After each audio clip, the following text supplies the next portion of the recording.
I've spent 20 years exposing other people's lies. 20 years hunting through spreadsheets and bank statements, following paper trails that lead to boardroom conspiracies and million-dollar fraud schemes. I'm Daniel Mercer, forensic accountant, and I'm damn good at what I do. I can spot a discrepancy from 3 columns away. I can smell financial fraud like smoke from a burning building. The irony isn't lost on me that the biggest lie I ever encountered was sleeping in my bed every night. At 41, I thought I had my life figured out. 6-foot frame, graying at the temples, pulling in $125,000 annually from my practice. Not bad for a kid from Newark who put himself through Rutgers on student loans and determination. I'm methodical to a fault. My friends joke that I alphabetize my sock drawer.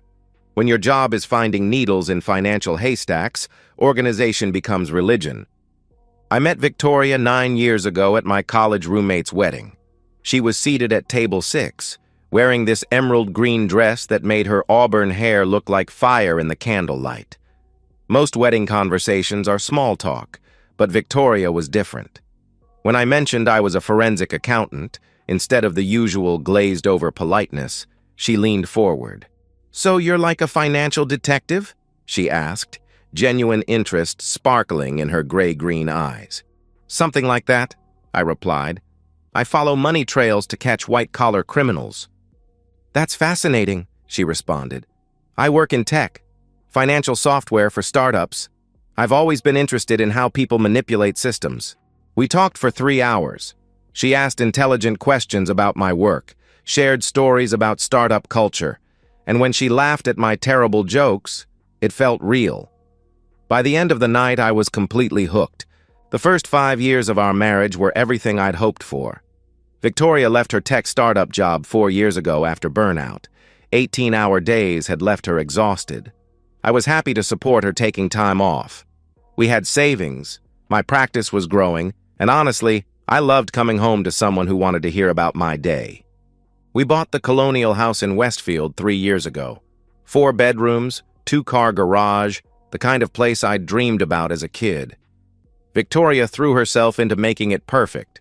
Farmers market flowers every Sunday, dinner parties with coordinated place settings, a herb garden that actually produced edible food. She joined yoga classes, started attending charity galas, discovered she had an eye for art. It was a good life. Maybe not passionate movie romance good, but solid, comfortable, built on trust and mutual respect. I trusted her completely. Looking back, maybe too completely. My work requires 60-hour weeks regularly, sometimes 80 when I'm deep in complex cases. Last month, I spent 3 weeks documenting an embezzlement scheme that cost a pension fund $2.3 million. The perpetrator was the CFO's trusted assistant, someone who'd worked there 15 years, attended company picnics, sent birthday cards to colleagues' children.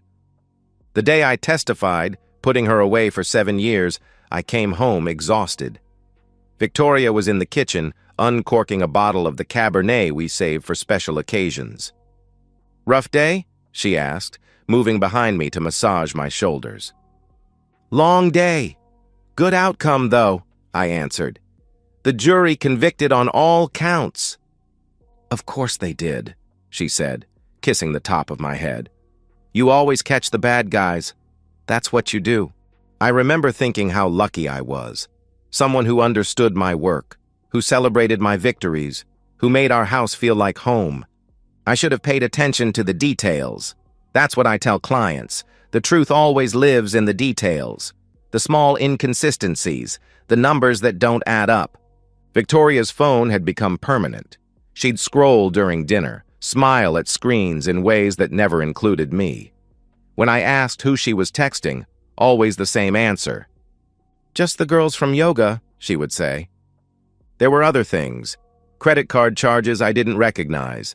Victoria claiming she'd spent $400 at Nordstrom when she never brought home shopping bags. Yoga classes running longer. Business calls in other rooms about investments.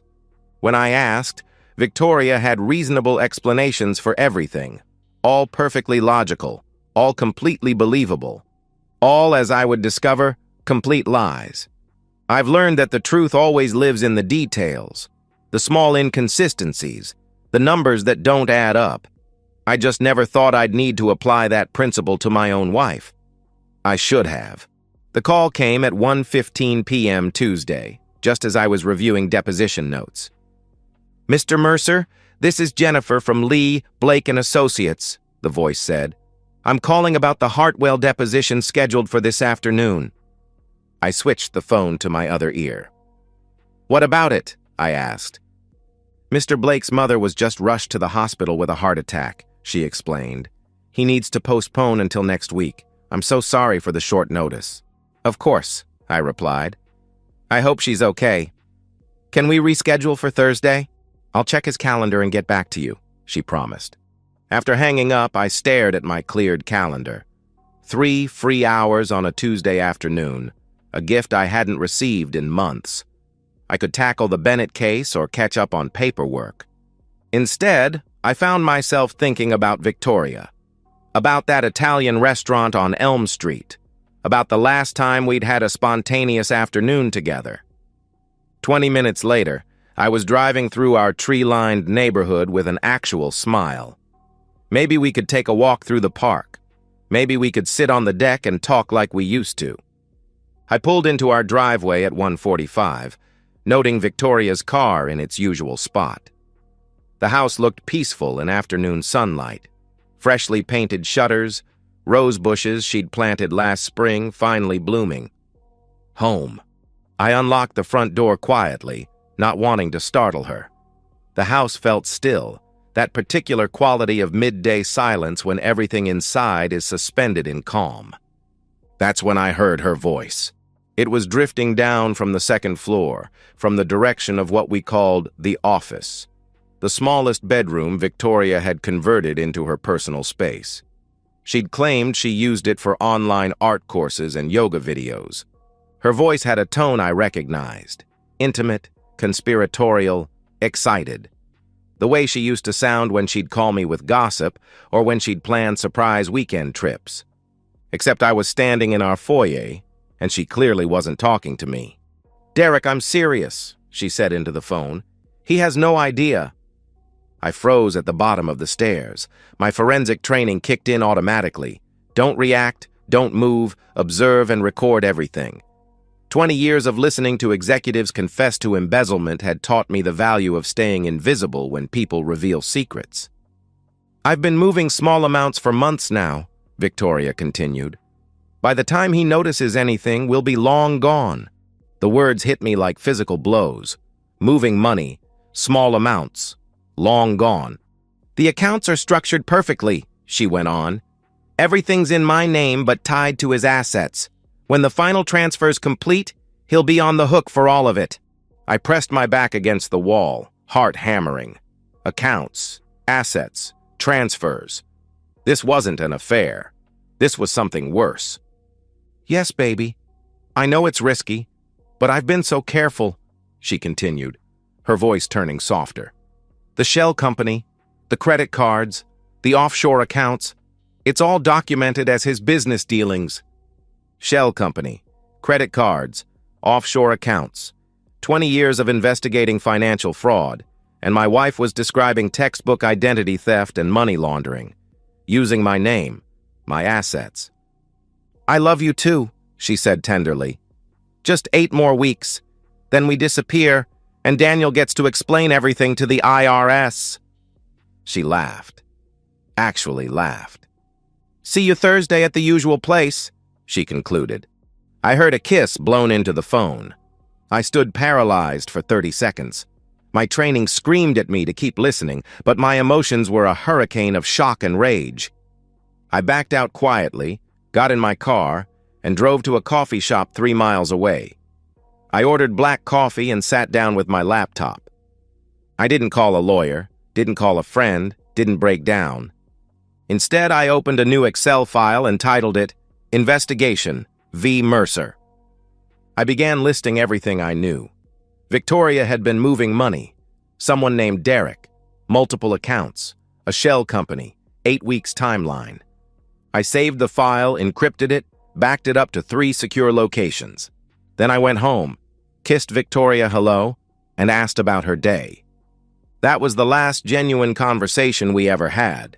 Everything after was performance. Her playing the loving wife, me playing the fool, except I wasn't a fool anymore. I was a forensic accountant with a target. Over the next 14 days, I conducted the most important investigation of my career. I did it in fragments, an hour before Victoria woke up, lunch breaks at work, late nights claiming I was on complex cases. I accessed every financial account we shared, pulling transaction histories going back 12 months. The picture that emerged was devastating and brilliant in its viciousness. First, the credit cards. 3 opened in my name over 6 months, using my SSN and forged signatures. I found the applications. Victoria had somehow obtained my signature specimens from old tax returns and traced them perfectly. Total charges, $87,000. Luxury handbags, jewelry, cash advances, all categorized as business expenses or charitable contributions in our household tracking app. Second, the shell company, Ashford Consulting LLC, registered in Delaware 8 months ago, listing me as principal and sole owner. Victoria had been funneling money from our joint Vanguard account, $3,000 to $5,000 every 2 weeks, always below the $10,000 reporting threshold. Over 8 months, $240,000. The company had no actual business, no revenue, nothing. Just a vehicle for moving money. Third, the home equity line of credit. Opened 8 months ago, supposedly for home renovations we'd discussed. Victoria had set up automatic transfers to offshore accounts in the Cayman Islands. Another $150,000 moved in carefully structured amounts. Fourth, the tax fraud. Amended returns filed electronically claiming business losses for Ashford Consulting, reducing our tax burden by $35,000. But the IRS would eventually audit, and I, as the listed owner, would face penalties, interest, and potential criminal charges. I sat in my home office at 2 a.m., staring at the complete picture. Total theft, nearly $500,000. Total debt she'd saddled me with, $87,000. Potential legal exposure, criminal fraud charges that could end my career and put me in prison. I researched Derek Miller, found 3 aliases, fraud investigations in Nevada, Arizona, and Florida. Each time, Derek had convinced wealthy women to invest in opportunities that vanished. He'd never been prosecuted, always settled civilly and moved on. He's a professional con artist who spotted Victoria at a charity gala 8 months ago and saw the perfect mark. A bored housewife married to a man with substantial assets and high-profile career. But Victoria wasn't just a victim seduced by a con man. The scheme was too sophisticated, too deliberate. She'd studied my work, learned how to create the kind of financial trail that would implicate me. She'd planned to destroy me, professionally, financially, criminally. I realized the timeline. Victoria planned to complete final transfers and disappear with Derek just before credit card bills came due, before the IRS audit triggered, before I realized entire accounts had been drained. I would wake up one morning to find my wife gone, my money gone, and federal investigators at my door. The shaking started in my hands and spread through my whole body. Not fear, rage, pure, cold rage. My wife, the woman I'd trusted, supported, loved, had tried to obliterate me. She'd weaponized my own identity against me. But she'd made one catastrophic error. She'd tried to con a forensic accountant, a man who'd built his entire career on following money trails and documenting fraud.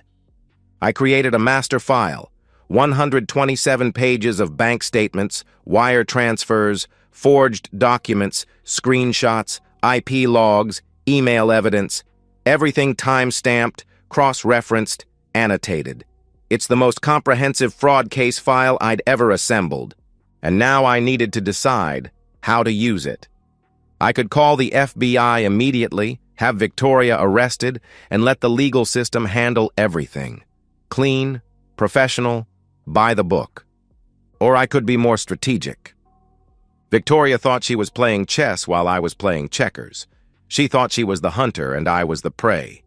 She thought she'd outmaneuvered the man who'd spent 20 years catching people exactly like her. She was wrong on every count. I had all the evidence I needed to send Victoria to prison, but evidence alone wasn't enough. I needed her to know, really know, that I'd beaten her at her own game. I needed her to see it coming just before it was too late to stop. And for that, I needed Derek Miller to betray her first. Poetic, right? The con artist's girlfriend, destroyed by her own con artist boyfriend's testimony. The plan crystallized in my mind as I watched dawn break through the office window. In 3 hours, Victoria would wake up, make coffee, and ask about my day with that same loving smile she'd been using while planning my destruction. I was going to let her keep believing she was winning, right up until the moment I destroyed her completely. Victoria had taught me that some people see kindness as weakness, trust as opportunity, and love as leverage. I was about to teach her that consequences are inevitable. The ledger was about to balance. I moved like a chess grandmaster playing against someone who didn't even know the game had started. My first call was to Margaret Scott, my attorney. We'd worked together for 6 years. She'd handled legal aspects of several major fraud cases. I sent her the entire case file with a simple message: emergency, review immediately, we'll call in 1 hour. Margaret called back in 40 minutes. "Jesus Christ, Daniel, this is airtight," she said immediately. "Wire fraud, identity theft, tax fraud, conspiracy. Victoria's looking at 10 to 15 years minimum if convicted." "I know," I replied.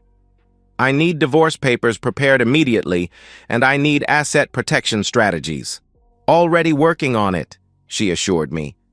"Grounds of fraud and financial infidelity.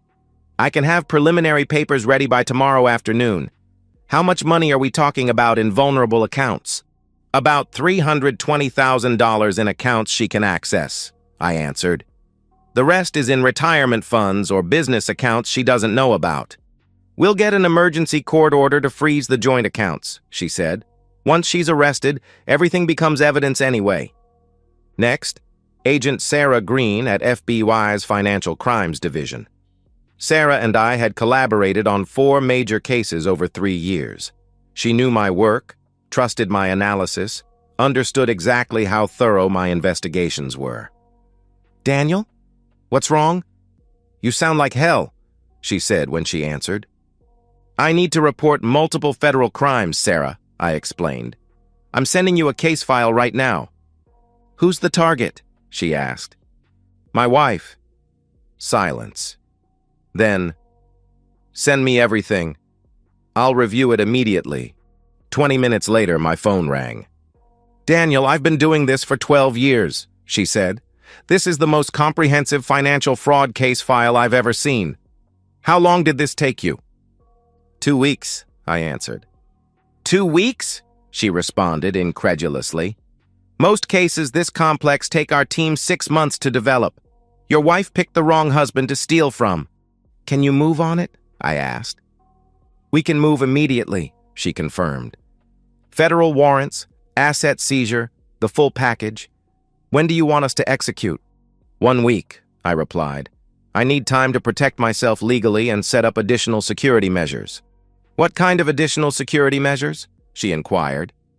"I'm going to flip Derek Miller first," I explained. "Daniel," she started. "Sarah, trust me," I interrupted. "Derek's the weak link. If I can get him to cooperate before Victoria even knows she's caught, the case becomes unbeatable." My boldest move, I contacted Derek directly. Using a burner phone purchased with cash, I called Derek's number from Victoria's phone records. When he answered, I disguised my voice slightly, deeper, more casual. "Derek Miller?" I said. "Yeah, who is this?" he responded suspiciously. "Someone who knows what you and Victoria are planning," I replied. "I don't know what you're talking about," he protested. "Ashford Consulting LLC, Cayman Islands accounts, $475,000 in stolen funds, the amended tax returns. Should I continue?" I listed methodically. Derek's breathing changed immediately. "Who the f*** is this?" he demanded. "Meet me tomorrow. 3 p.m. Riverside Park, East Bench near the fountain. Come alone," I instructed. I hung up before he could refuse. The next afternoon, I sat on that bench wearing a baseball cap and sunglasses. Derek arrived at 3:05, nervous energy radiating as he looked around the park. I removed my sunglasses when he was 10 feet away. "Derek Miller, meet Daniel Mercer, Victoria's husband," I announced. Derek went white, took a step backward, clearly considering running. I stopped him with 8 words. "FBI agents are watching us right now. Don't run." It was a bluff, but Derek had no way of knowing that.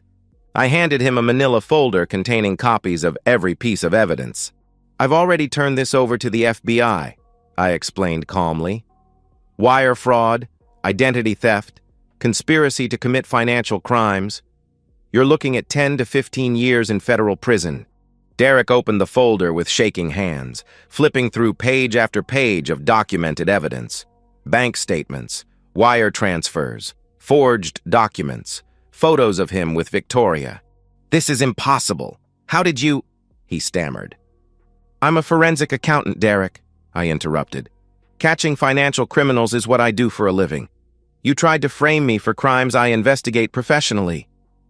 "What do you want?" he asked desperately. "I want Victoria to pay for what she's done," I stated. "You're going to help me make that happen."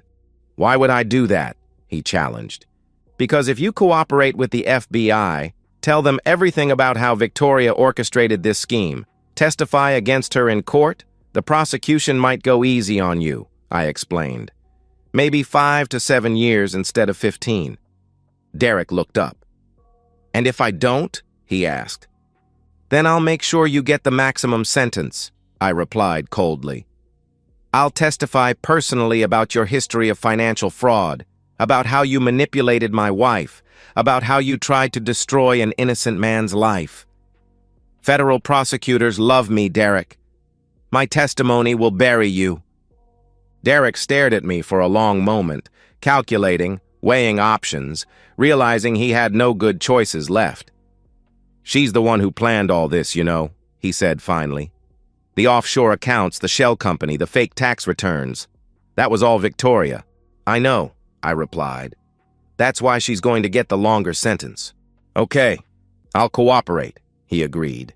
I stood and walked away, leaving Derek sitting on that bench, finally understanding that his life as he knew it was over. 1 week later, everything came together like a symphony of justice. I left work early Tuesday and parked across from our house. At 4:15 p.m., 2 FBI vehicles pulled up. 6 agents got out, moving with calm efficiency. They knocked. Victoria answered, smiling, probably expecting a delivery. "Victoria Mercer?" the lead agent asked. "Yes," she replied cheerfully.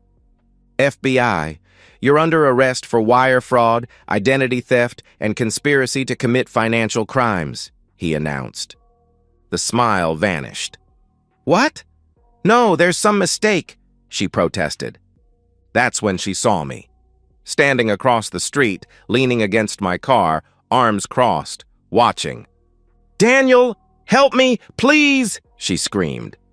I didn't move, didn't speak, just watched as they loaded her into the vehicle and drove away. The trial was swift. Derek testified completely. My documentation was flawless. Victoria was convicted on all counts. Sentencing, 12 years federal prison. Victoria's sentencing hearing lasted 40 minutes. The judge called her actions calculated, cruel, and predatory. I sat in the gallery and watched her cry. I felt nothing. Not satisfaction, not vindication. Just nothing. She'd tried to destroy me. I'd simply documented the truth. That's not revenge. That's consequences. 6 months after Victoria's sentencing, I narrate my new life from my downtown condo. I sold the colonial house within 3 weeks of the divorce finalizing. Couldn't stand being in those rooms where Victoria had smiled at me while planning my destruction. I bought a modern downtown condo with floor-to-ceiling windows and clean lines. No memories. Fresh start. My career is stronger than ever. Word spread quietly in professional circles about what happened. Not the details, but the broad strokes. Daniel's wife tried to frame him for fraud, and he outmaneuvered her so completely that she's serving 12 years. Clients started calling it the Mercer defense, the idea that you don't just protect yourself from fraud, you document so thoroughly that the perpetrator hangs themselves. My consulting fees increased by 40%. I still work 60-hour weeks, but now come home to silence instead of lies. I've started dating casually, nothing serious. I'm not ready to trust someone with my life again. Maybe I never will be. I'm okay with that. Victoria is in FCI Danbury, a federal prison in Connecticut. Derek is in Fort Dix in New Jersey. He got his 7-year deal for cooperation. They'll never see each other again. Sarah Green occasionally sends me updates, though I never ask for them. Victoria's letters continue arriving, now at my attorney's office. I've never read one. Margaret scans them, finds nothing legally relevant, and files them away. Apparently, Victoria's mother visited her once, then never returned. Her father refuses all contact. She has no one. People ask if I feel guilty. Colleagues, my attorney, even my mother. Don't you feel bad? She's your wife. 12 years is a long time, they say. My answer is always the same. She tried to destroy my life, frame me for crimes, steal everything I built. She made calculated choices every day for 8 months. The only thing I did was document the truth and protect myself. Some people call it revenge. I call it consequences, the natural result of Victoria's actions. She committed fraud. She's in prison for fraud. Simple arithmetic. Lessons learned. Trust, but verify. Love doesn't mean blind faith. The person sleeping next to you can be your greatest enemy. Protect your identity, monitor your accounts, never assume you're too smart to be conned. And most importantly, if someone betrays you, protect yourself first. Be strategic. Be thorough. Make sure they can't hurt anyone else. I end my narration sitting in my condo, looking out at city lights. I'm 41 years old, divorced, and at peace. I don't think about Victoria. Don't wonder how she's doing. Don't consider forgiveness. She made her choices. Now she's living with them. I pour myself a glass of bourbon, something I've started doing on Friday nights, and think about the forensic accountant's creed I learned 20 years ago. Numbers don't lie. People do. Your job is to follow the numbers until the truth becomes undeniable. I followed the numbers. The truth became undeniable. Victoria went to prison. The ledger balanced. If you're reading this and someone has betrayed you, remember, justice isn't always swift, but when it's thorough, it's permanent. Document everything. Protect yourself first. And never let guilt keep you from holding someone accountable for trying to destroy you. Victoria taught me that some people see kindness as weakness, trust as opportunity, and love as leverage. I taught her that consequences are inevitable. I sleep soundly every night. I hope she doesn't. And so, we've reached the end of today's story. Was it what you expected, or did it take a twist you didn't see coming? I'm curious to hear your thoughts. Share them in the comments below, and let's get a conversation going.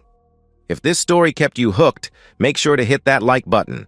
And if you're new here or just haven't subscribed yet, now's the perfect time to join our community. I bring you fresh, captivating stories every day, so click that subscribe button and turn on notifications so you never miss out. Thanks for watching, and I'll see you in the next one.